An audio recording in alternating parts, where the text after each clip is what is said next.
Guys Adil sports থেকে আমি মোহাম্মদ স্বপন। সবাইকে শুভ সকাল। আজকে সকালবেলায় ভাইয়া, কালকে আমার মানে বুধবার দিন ভাইয়া আমাদেরকে ভিডিও দেখে কল দিছিল।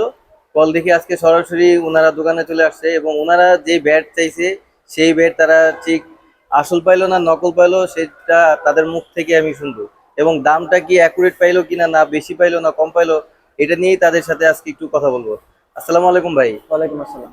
ভাই কেমন আছেন? আলহামদুলিল্লাহ ভাইয়া ভালো আছি। আপনি কেমন আছেন? জি ভাই, আছি আলহামদুলিল্লাহ। এই ভাইটাই আমাদের আর কি বুধবার দিন আমাদের ভিডিও দেখে ফোন দিছে ভাই। আচ্ছা ভাই, আপনি কি নিতে আসছেন আর এবং কি নিয়ে গেলেন? আমি নিতে আসছিলাম টাইটান 7 বিএস সম্ভব মূলত যেটা।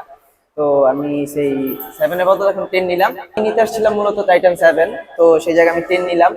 আলহামদুলিল্লাহ ব্যাট অরিজিনাল, কোনো ডুপ্লিকেটের কোনো সিন নাই। তো ভাইয়া যেটা মার্কেট প্রাইস তার থেকে 200 টাকা কমই রাখছে। মার্কেট প্রাইস 3,3200, উনি আমার থেকে 2800 টাকা রাখছে এবং ওনাদের চ্যানেলটা সাবস্ক্রাইব করছি, তাই আর 100 টাকা কম রাখছে। তা ভাই, ব্যাটটা কি অরিজিনাল পাইছেন তো? অরিজিনাল পেয়েছি ভাইয়া। ও, ঠিক আছে ভাই। ভাই আপনি কি ব্যাট নিলেন? আমি নিচ্ছি on plus 100 on plus? 100 plus. ও আচ্ছা ভাইয়া, তো আপনি যে ব্যাটটা পাইছেন, আপনি কি ব্যাটটা পাই খুব খুশি নাকি? জি জি আলহামদুলিল্লাহ। এবং মার্কেট প্রাইস অনুযায়ী কি ব্যাটটা কি আমরা কি দাম কম দিছি না বেশি দিছি? না, কম দিয়েছেন মার্কেটের চেয়ে আপনাদের দোকানে একটু কমই আছে। আচ্ছা, তাহলে আমাদের মানে আইসা আমাদের কাছ থেকে যে আপনারা র্যাকেট কিনা আপনারা খুবই খুশি। হ্যাঁ, জি আমি জি অনেক খুশি। আচ্ছা ভাইয়া, ঠিক আছে, ধন্যবাদ। এবং আরেকটা কথা ভাই, আপনারা মানে আমাদের ভিডিও থেকে আপনারা আপনাদের কোথা থেকে আসছেন? আমরা কেরানীগঞ্জ ঢাকা থেকে আসছি। কেরানীগঞ্জ ঢাকা থেকে আসছেন। ঠিক আছে ভাইয়া, তাহলে আপনাদেরকে শুভ সকাল।